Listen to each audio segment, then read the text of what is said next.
You'll thank me one day, once you understand what real love is supposed to feel like. That's what David said to the nurse, not to me, about me, 3 feet from where I was sitting in a wheelchair with stitches in my abdomen and a phone at 11% battery. Then he turned around and walked out through the sliding glass doors of the hospital, got into his car and drove away. I was 58 years old, sitting there with stitches, no ride, and no idea that within a year I would sign papers transferring 70% ownership of the company I built from a card table in our garage into a protective trust, out of David's reach entirely, on the advice of a woman who hadn't even walked through those hospital doors yet. I didn't make that decision out of anger. I made it because, by the time it happened, I already knew exactly what kind of man I had spent 31 years married to, and exactly what he had been lying to me about for 2.5 of them. My name is Carol Whitfield, and before I tell you what I found in his phone 6 weeks after that hospital afternoon, before we dive deeper, let us know in the comments where you're watching from. We'd love to hear from you. And don't forget to hit that subscribe button so you never miss any of our upcoming videos. 3 weeks before that hospital afternoon, I had no idea my marriage was already over.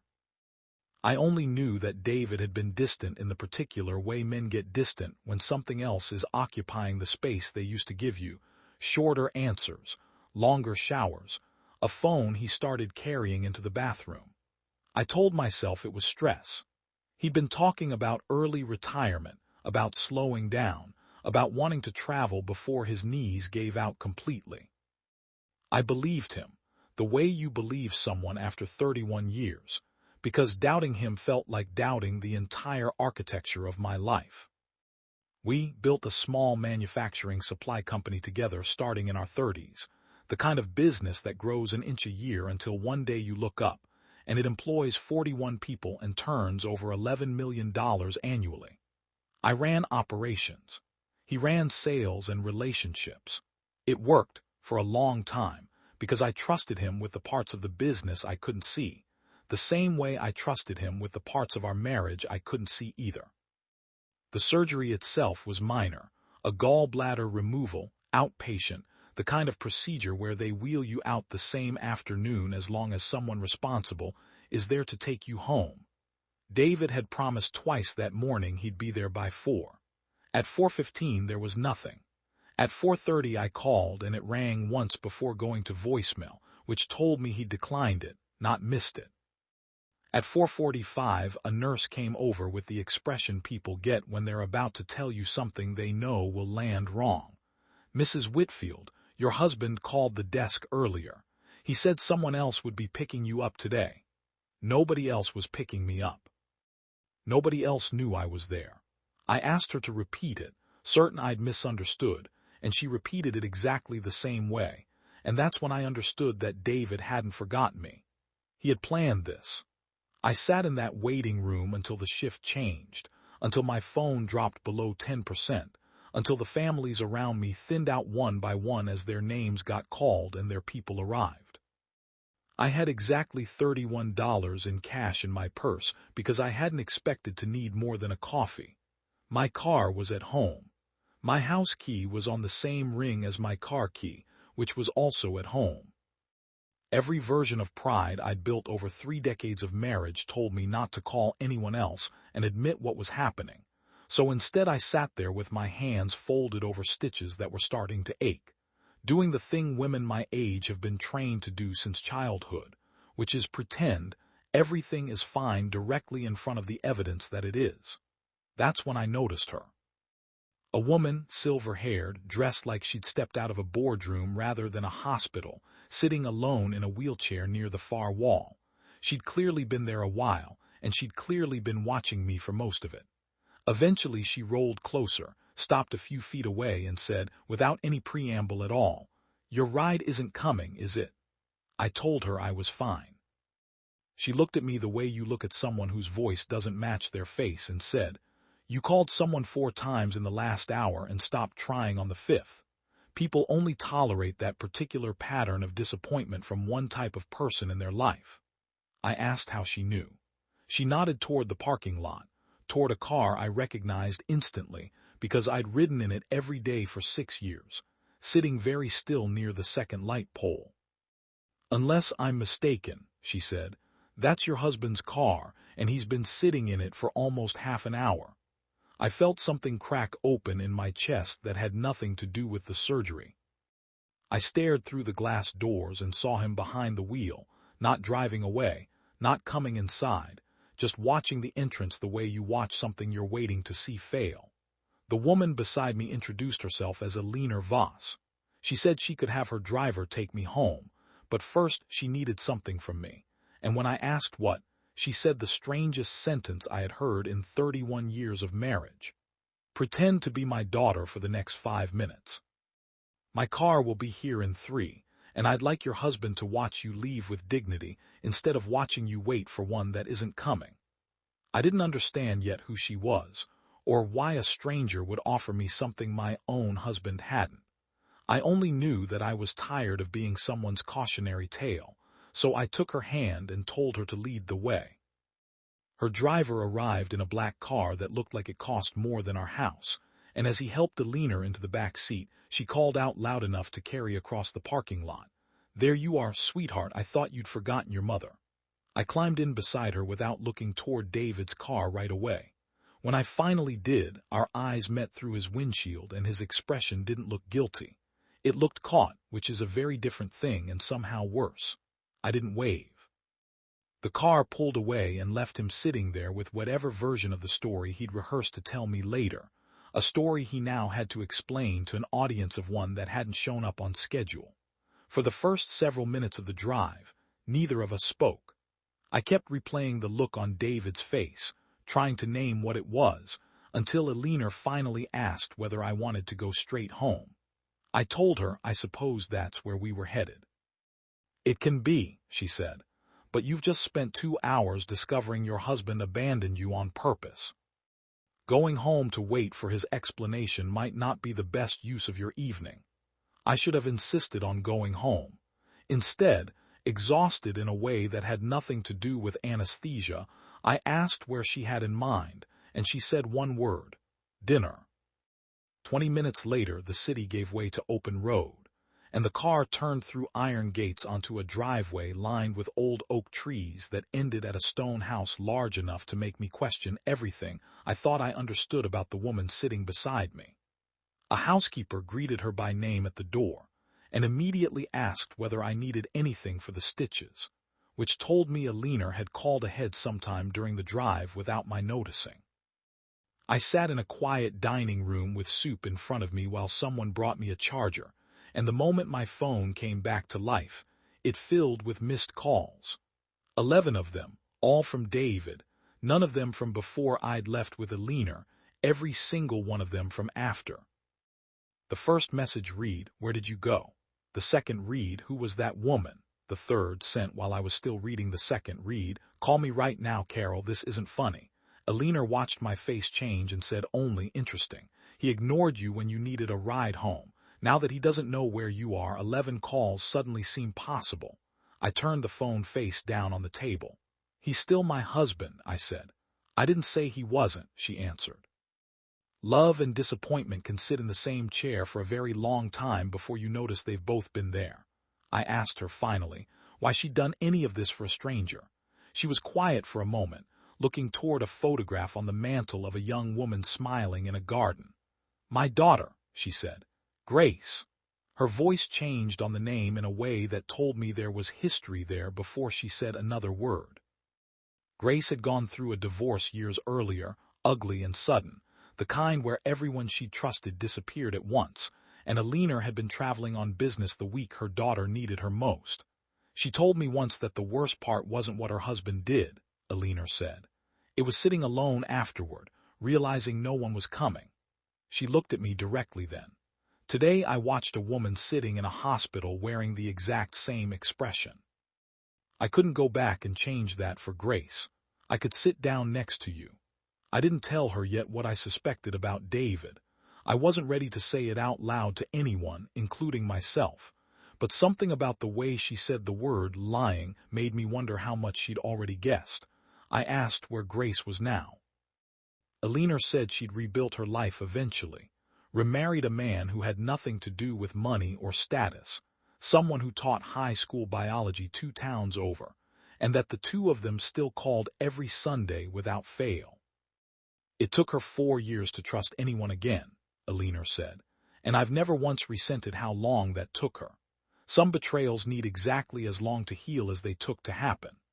I thought about that sentence more than once in the months that followed, whenever I caught myself wondering why I hadn't simply moved past David faster, as if grief for a marriage that lasted 3 decades should politely resolve itself in a matter of weeks because the ending had been so clearly deserved. Alina asked me to stay the night, given the medication, and I agreed before I'd fully decided to. Upstairs, in a guest room larger than my first apartment, she paused at the door before leaving and said something I would think about for months afterward. "Tomorrow you'll decide what to do about your husband. And perhaps," she added, "we'll also discuss what you intend to do about yourself, separate from him entirely." I asked what that meant. She only smiled and said I'd understand by morning, then disappeared down the hallway, leaving me standing there with a charged phone full of unread apologies, and the growing, uncomfortable sense that the woman who had offered me a ride home was about to offer me something far larger than that. I woke the next morning to find Alina waiting in a sunlit breakfast room with 2 cups of coffee and a folder resting beside her plate, my name printed clearly across the front. Inside were details of my career that I hadn't thought about in years, the manufacturing company David and I had built, but specifically my role in it, the operational systems I'd designed, 2 industry recognitions I'd forgotten I'd received, a mentoring program I'd started for women entering supply chain management. "You investigated me overnight," I said. "I verified you," she corrected. "A resume tells me what someone accomplished. Yesterday told me who you are when you think nobody important is watching." I asked where this was going, and she told me about the Voss Family Health Foundation, a name I recognized from hospital wings and community clinics across 3 states, built from nothing by her and her late husband Arthur over almost 50 years, now worth just over $260 million. Her daughter Grace wanted no part of running it. For years, Alina had been searching for someone she trusted to protect what she and Arthur had built once she was no longer able to. "I've had 3 years of executives interview for that role," she said. "Every one of them wanted the foundation. Yesterday, when you had no idea who I was, you wanted nothing from me at all." I told her I'd never run anything like a $200 million foundation. She reminded me I'd run operations for an $11 million company for 3 decades, managed 41 employees, built systems that outlasted every economic downturn we'd faced, and mentored a dozen women who now ran departments of their own. "Tell me again," she said, "how you've never managed anything complicated." I didn't have an answer. She proposed a year of training beside her senior directors, learning every division from grants to community outreach to endowment management, with the possibility of eventually leading it. I asked why a woman would hand a stranger a path toward controlling a $250 million legacy. "Because everyone who's ever wanted this job," she said, "wanted it before they knew anything about me. You didn't know my name until yesterday afternoon." Later that week, over dinner, she told me more about Arthur, how they'd started with a single free clinic in a converted storefront, how he'd worked the front desk himself some evenings, because they couldn't yet afford to hire someone, how 46 years of marriage had taught her the difference between a man who tells you the truth when it's inconvenient and a man who only tells you what keeps things comfortable. Arthur once turned down a deal worth $11 million because the buyer lied to me about a permit during a walkthrough, she said. Not because the lie mattered to the deal. Because it told him everything about who that man would eventually become to me, once the deal was done. I thought about David saying whatever kept things smooth for 2.5 years, and understood, for the first time, that the size of a lie matters far less than what a person is willing to let themselves become in order to keep telling it. My phone buzzed on the table. David again. For the first time in 31 years, I didn't feel obligated to answer immediately, and Alina noticed that I didn't, and said nothing about it at all. I told her I needed time before I answered, and she said of course, and that if I said no, her driver would simply take me home and yesterday would remain one strange afternoon between two strangers who happened to need each other for a few hours. Alone with the folder afterward, I understood that my entire life up to that point had been built around being useful to other people. Wife, employee, mother to two grown children who called twice a year, the quiet infrastructure behind a business that had David's name on the door more often than mine. Alina wasn't offering charity. She was offering the first thing in decades that would exist entirely because of what I could build, not what I could absorb. By that afternoon, I found her in the library and told her I had conditions. No ceremonial title, no money for doing nothing, and if I failed at something, I wanted to be told plainly instead of protected from it. She listened without interrupting, then said, "Anything else?" I said I wanted to earn whatever came next. She said, "Then you're already thinking like a partner," and shook my hand once, and that was the moment my second life began, before I had even finished untangling the wreckage of my first one. The following Monday, my education started in earnest. Alina didn't put me behind a desk. She put me everywhere else. Mornings with grant officers learning how funding actually reached the clinics instead of stalling somewhere in administrative review. Afternoons with the finance team learning how a $250 million endowment was structured and protected. Evenings reading proposals until the language of philanthropy started to feel less foreign. I asked questions I was certain sounded elementary to people half my age, but 31 years of running a business floor had taught me that pretending to understand something costs you far more than admitting you don't. Slowly, patterns emerged that I recognized from my old life. People wanted clarity more than comfort. Managers avoided delivering bad news upward until it became a crisis instead of a conversation. Budgets revealed an organization's real priorities more honestly than any mission statement ever could. Alina watched all of it. She corrected me when I moved too cautiously, and challenged me when I accepted an easy explanation too quickly. And I found myself doing the same thing back to her, questioning a proposal that would have quietly defunded a rural clinic that technically underperformed on paper, but was the only place certain families ever saw a doctor at all. Not everyone at the foundation welcomed me quietly. One senior board member, a man named Walter Grimes who had sat on that board for over 20 years, made his objections known within my first month, first in careful, coded language during meetings, and eventually in a direct conversation in the hallway outside Alina's office. He told me he respected Alina a great deal, but that bringing in an outsider with no philanthropic background, elevated seemingly overnight after a chance meeting at a hospital, raised questions he felt obligated to ask on behalf of the board. I told him I welcomed the scrutiny, because I intended to earn the role regardless of who was watching. Over the following months, I made a point of sitting in on every committee Walter chaired, learning the endowment's investment strategy in enough depth that I could challenge one of his own proposals on its numbers rather than its optics. When I caught an accounting discrepancy in a vendor contract he'd personally approved 2 years earlier, one that had quietly overcharged 3 regional clinics for supplies they barely used, Walter's tone toward me changed permanently. He never apologized outright. He simply stopped questioning whether I belonged in the room and started asking my opinion before decisions were finalized instead of after. Alina told me afterward, privately, that she deliberately let Walter's objections play out without intervening on my behalf, because she wanted me to earn his respect through evidence rather than through her authority protecting me from having to. "If I fight your battles for you here," she said, "everyone in that room will assume you can't fight them yourself, and they'll be quietly waiting for the next reason to believe it." It was a harder lesson than it sounded, sitting through months of a colleague's polite skepticism without anyone stepping in to smooth it over. But I understood by the end of it that Alina had given me something more valuable than protection.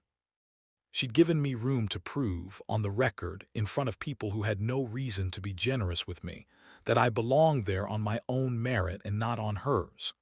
Meanwhile, David would not stop calling. I answered occasionally, giving him almost nothing, still not ready to say aloud what I'd started to suspect. Then, roughly 6 weeks after the hospital, while helping David's assistant retrieve a shipping document from his office laptop during a work emergency, I saw a calendar notification pop up on his screen that had nothing to do with the business.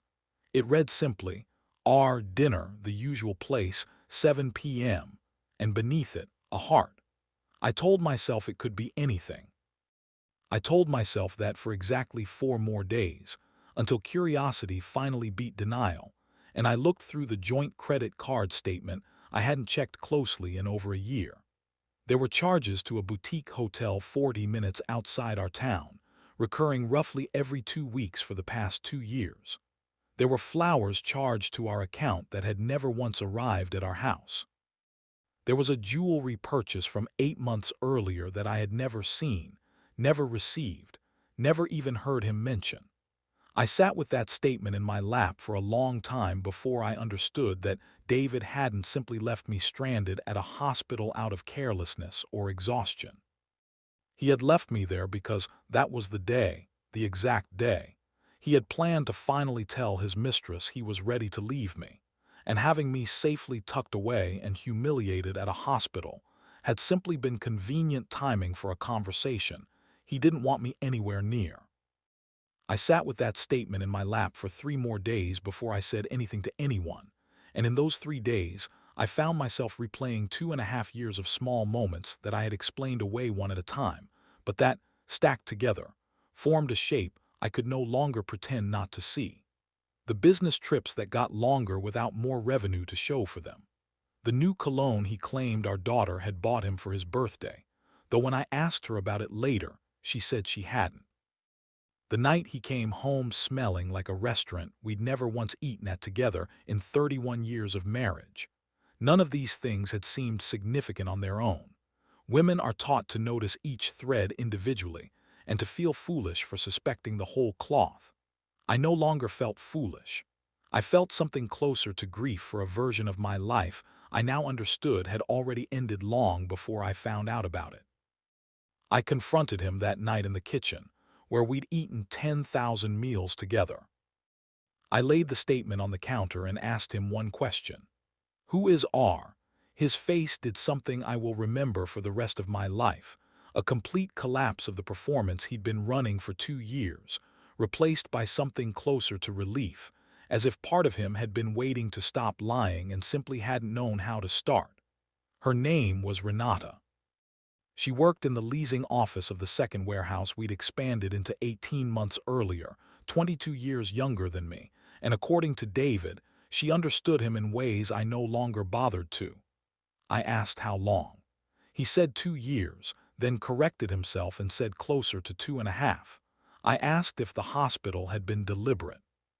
He hesitated just long enough for me to know the answer before he gave it, then admitted that Renata had pushed him to finally make a decision, that he'd needed a clean afternoon to have that conversation without me calling every hour wondering where he was, and that leaving me at the hospital had, in his words, just made sense logistically.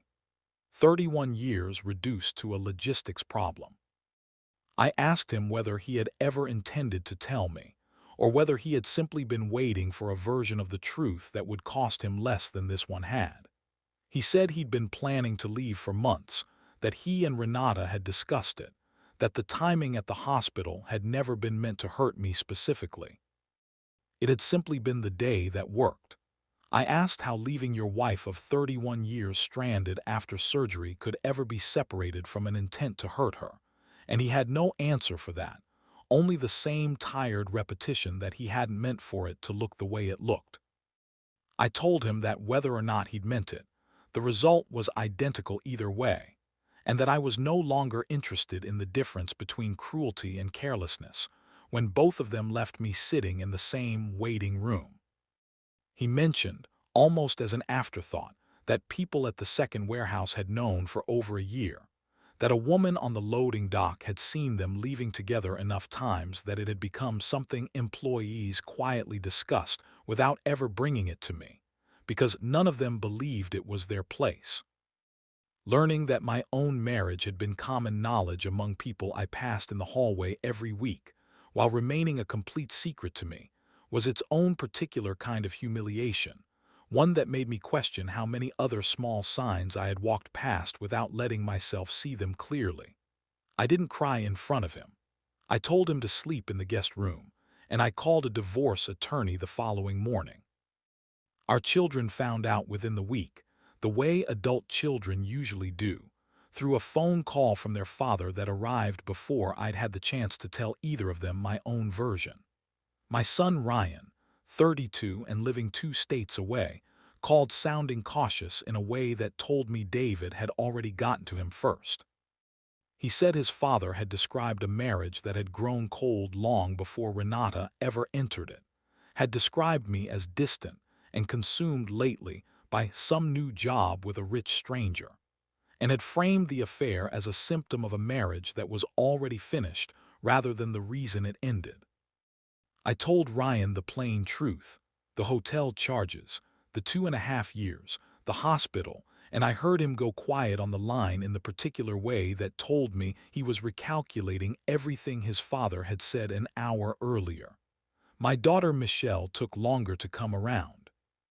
For several weeks, she believed the version where I had changed unrecognizably since meeting Alina, because that version was easier to live inside than the alternative, which was that her father had been lying to every one of us for years and had simply gotten skilled enough at it that none of us had noticed. What I hadn't told David, because I hadn't fully processed it myself yet, was that 3 weeks after our confrontation, I had signed the paperwork Alina's legal team had drafted, formally transferring my 70% ownership stake in our manufacturing company into a protective trust, structured to shield it from exactly the kind of dispute I could already see coming. Alina's attorneys had warned me that once David realized the divorce meant losing not just our marriage but effective control of the business he'd spent decades believing he ran, he wouldn't respond quietly. I hadn't wanted to believe them. I found out how right they were 3 days after I filed, when Renata herself showed up at Alina's estate gate, claiming to be a family friend checking on my welfare. I watched her through the security monitor before I let her in, a woman I'd never met in person, dressed like she'd rehearsed the outfit, and I made the decision to hear what she'd actually come to say rather than turn her away and let her rehearse it somewhere else first. She sat across from me in the same library where Alina had once shown me my own resume, and told me with a straight face that she was worried about my sudden erratic decisions, that David had told her I'd become paranoid and controlling since meeting Alina, that perhaps I should consider whether moving my company's ownership into a trust, at my age, under stress, had truly been my own idea. I asked her directly whether David had sent her. She said he was too worried to come himself. I told her that a woman who had spent 2.5 years destroying my marriage in hotel rooms did not get to sit in a chair across from me and question my mental clarity, and I asked her to leave. At the door, she turned back and said, almost gently, as if she believed it, "You'll regret cutting David out of decisions that affect his own company." I told her it had never been his company. It had been ours until he decided 2.5 years ago that ours wasn't enough for him. 3 weeks later, a certified letter arrived. David, through an attorney, had filed a petition requesting an emergency competency evaluation, arguing that my abrupt transfer of company assets into an outside trust, combined with what he described as a sudden personality change and estrangement from family following my association with Alina Voss, suggested I might be under undue influence and incapable of managing marital assets during our divorce. Attached was a supporting statement from Renata, describing her concern as a longtime family friend, carefully omitting any mention of the affair, the hotel charges, or the fact that she was the reason the marriage had ended at all. Reading it, I understood exactly what David was attempting. If a judge believed I wasn't competent to manage my own decisions, the trust could be challenged, the divorce proceedings could be delayed indefinitely, and control over the very company I had built from a card table could revert to him by default while everything was reviewed.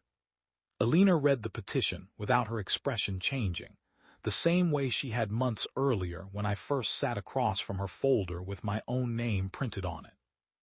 "Keep going," she said, and then picked up the phone and called her legal team for a morning meeting, the same team that would eventually help me prove, through preserved voicemails, hotel receipts, and messages between David and Renata discussing how the competency thing might actually work in our favor, that the petition against me hadn't been born out of concern at all. It had been engineered, months in advance, by two people who had already decided together that if they couldn't keep the marriage, they would at least try to keep the company. The hearing took place on a gray Tuesday morning, and David would not look at me once. His attorney opened by painting the picture he needed the judge to see, an aging woman recently widowed of her old life, suddenly influenced by a wealthy stranger, suddenly transferring assets, suddenly estranged from the husband who only wanted to protect her. Renata testified next, careful and rehearsed, describing conversations that had never happened the way she described them, insisting her visit to Alina's estate had been motivated purely by friendship and concern. When Alina's attorney asked whether she and David were romantically involved, she hesitated for nearly 10 full seconds before admitting they were, and I watched something shift visibly in the judge's expression the moment she said it. Ryan sat behind me that day, on my side of the room, which I hadn't expected, and didn't ask him to explain. Michelle sat 2 rows back on her father's side, arms folded, still not fully willing to let go of the version of events that hurt less.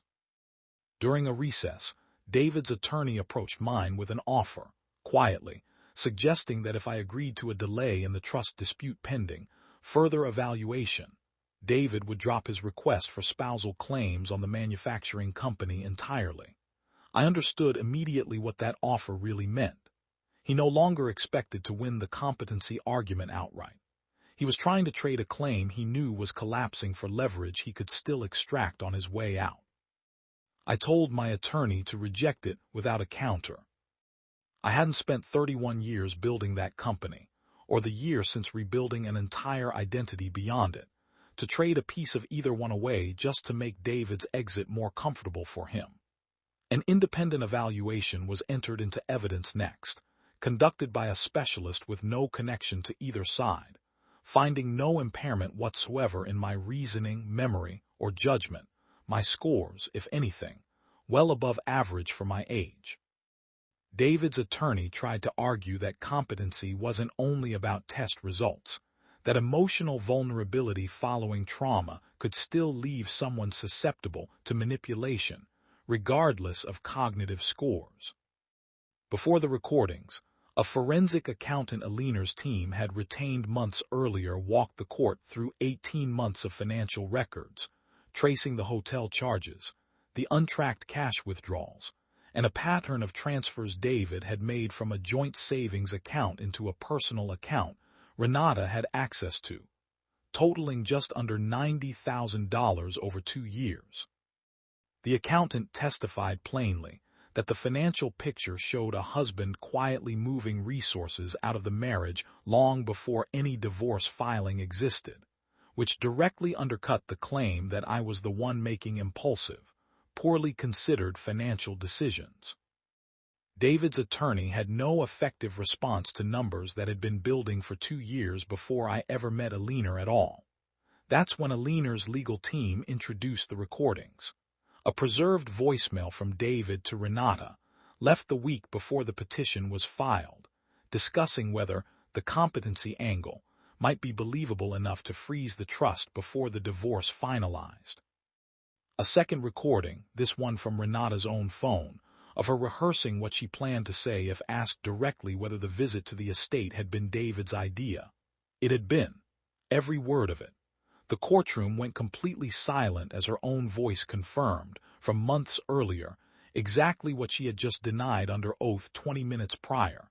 David's attorney asked for a recess. The judge denied it and asked David directly whether he had discussed the competency filing with Renata before it was submitted. He sat there for a long moment, the same collapsed expression I'd seen in our kitchen months earlier crossing his face again, and finally said quietly that he had. The judge asked whether he had ever, at any point before filing, asked me directly whether I believed I was being manipulated by Alina Voss. He said no. The judge asked why not. David said he was afraid of what I'd say. The judge asked him to explain what he meant by that, and for the first time all day David actually looked at me while he answered. He said that somewhere in the last year, he'd stopped being able to predict me, that the woman who used to wait for his explanations had started building an entire life that didn't require them, and that watching it happen had frightened him more than he'd expected it to. He said filing the petition had felt, in the moment, like the only way left to slow something down that he could no longer control. It was the closest thing to an honest answer he gave in that entire courtroom, and it told me more about our marriage than anything he'd said in the 2.5 years leading up to it. I understood, hearing that some part of him had known all along that the truth, if I heard it plainly, would have ended this entire strategy before it started. The petition was dismissed within the hour, the judge nodding on the record that it had been filed on incomplete grounds by a party with a clear and undisclosed conflict of interest, and that any future filings of a similar nature would be reviewed with considerable skepticism. I should have felt triumphant walking out of that courtroom. Instead, I felt the particular exhaustion that comes from watching someone you loved for 3 decades reveal, piece by piece, exactly how little he had actually known you at all. David tried to speak to me in the hallway afterward. I let him. He said he never meant for it to go this far, that he'd panicked when he realized the divorce meant losing everything, not just me. I told him that was the most honest sentence he'd said in 2.5 years, and that it was also the last conversation he and I would be having outside of what our attorneys required. He asked if there was any chance, eventually. I told him some things don't heal back into their original shape, they just heal, and this was one of those. I didn't hate him by the end of it. I simply no longer had any use for the version of love that requires you to prove your worth to someone who already decided you weren't enough for them 2.5 years before they had the courage to say so out loud. The divorce finalized 4 months later. I kept the trust, kept my stake in the company we'd built, and eventually sold my remaining shares to 2 of the operations managers I'd mentored over the years, women who understood exactly what that business had cost and required to build. David called me once more, about 6 months after everything was finalized. On an evening I happened to be home alone with nothing else pulling at my attention. He asked if there was any chance, eventually, once enough time had passed, that we might find our way back to something. I told him the version of me he was asking to come back to didn't exist anymore, not out of cruelty, but because she had spent 31 years organizing her entire life around being available to him, and that woman had quietly finished her work the day he left her in that waiting room, whether either of us had realized it yet or not. He asked if I still loved him. I told him love wasn't really the question anymore, trust was, and he had spent 2.5 years proving exactly how much of it he was capable of holding onto when no one was checking. He didn't call again after that. David and Renata are still together, last I heard, though I no longer keep close track. I don't say that with bitterness. I say it because letting go of needing to know was its own kind of freedom I hadn't expected divorce to give me. Michelle came around roughly 2 months after the hearing, calling me one evening without warning to say she'd finally asked her father directly, in plain words, whether the affair had started before or after he told all of us the marriage was already struggling. He hadn't answered her either, the same way he hadn't answered the judge, and that silence had told her everything the trial hadn't fully convinced her of. She apologized for taking her father's version at face value for as long as she had, and I told her she didn't owe me an apology. She owed herself an honest accounting of who had actually been telling her the truth for the past 2 years, and that she'd arrived at it in her own time, which was the only way it would have actually stuck. Ryan and I grew closer in the months that followed in a way I hadn't expected, not because anything dramatic happened between us, but because he started calling just to talk, without an agenda attached, the way sons rarely do once they're grown, and I understood that some of what David had cost me, he had also unknowingly cost our children, a mother they might have taken far longer to actually know had none of this happened. Michelle, it turned out, had been quietly working through her own version of the same lesson. Nearly a year after the divorce, she told me she'd ended a 2-year relationship of her own, with a man who had spent most of it making small, forgivable-sounding excuses that only added up to something troubling once she stepped far enough back to see the whole pattern at once. She said watching what I'd gone through, and watching how long it had taken her to believe it rather than her father's version of it, had made her recognize her own situation months earlier than she otherwise would have. I didn't take credit for that. I told her only that recognizing a pattern early is its own kind of hard-won skill, one most of us only develop after living through the version where we didn't see it in time. I moved out of the house we'd shared for 26 years on a Saturday morning in early spring, and I did most of the packing myself, room by room, in a way that felt less like grief and more like an inventory of a life I no longer recognized as mine. I found things in boxes I'd forgotten existed, a card David had written me during a rough year in the business, photographs from a vacation we'd taken before either of our children were born, and I let myself feel the full weight of each one instead of rushing past it, because I'd learned by then that grief you refuse to sit with simply waits somewhere else for you. I kept the card. I kept the photographs. I didn't keep the anger, not because I forced myself to let it go, but because somewhere in that year of building something entirely my own, I'd simply stopped needing it to carry me anywhere new. The house sold within 6 weeks. I bought a smaller place closer to the foundation's offices, with a kitchen window that caught the morning light in a way our old one never had. And on the first night there, alone, I realized it was the first home in 31 years that existed because of a decision only I had made. Almost exactly a year after the afternoon David left me sitting in that waiting room, the Voss Family Health Foundation held its annual board meeting, and a leaner announced, in front of the full leadership team, that I would be stepping into the role of co-director, with a clear path to lead the foundation entirely once she eventually stepped back. There was no dramatic applause, just handshakes from executives who had spent a year quietly wondering why a former manufacturing operations manager kept showing up in strategy meetings and asking better questions than half the room. I preferred it that way. I hadn't inherited any of it. I had earned every inch of it, the same way I'd earned everything in the life before it that David had decided, apparently, wasn't quite enough to keep him faithful. A few weeks after that meeting, I had a follow-up appointment near the same hospital where all of this had started. I could have driven past it entirely and never looked back. Instead, I parked, and I walked back inside, and I found the same row of chairs where I had once sat with a dying phone and $31, and the humiliating certainty that my own husband wasn't coming. The chairs looked smaller than I remembered them. Near the far wall sat a woman, maybe 50, checking her phone every few seconds, glancing toward the sliding doors with an expression I recognized instantly, because I had worn it myself exactly 1 year earlier to the week. I sat 2 chairs away and asked if she was waiting on someone. Her fiancé, she said, was 2 hours late, and this wasn't the first time.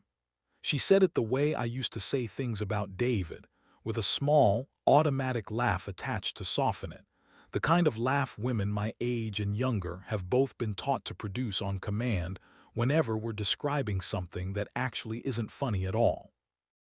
I recognized that laugh instantly, because I'd used it myself for years to make other people comfortable with disappointment I hadn't yet let myself name honestly. I didn't tell her my story. I didn't offer advice she hadn't asked for. I did the one thing that had actually changed the course of my life on that exact same afternoon a year earlier, which is that I simply stayed until her ride finally arrived, until she didn't have to sit there alone believing she was somehow the problem in a situation someone else had created entirely.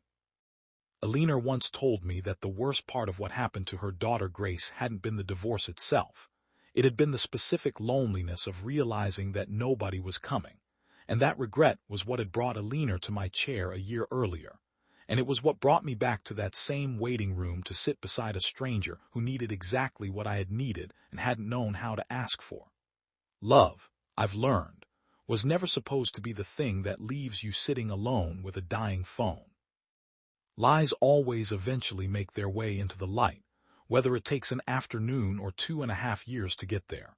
And the difference between the two men in this story, the one who left me and the one I found waiting on the other side of the parking lot that day, isn't that one of them was rich and the other was.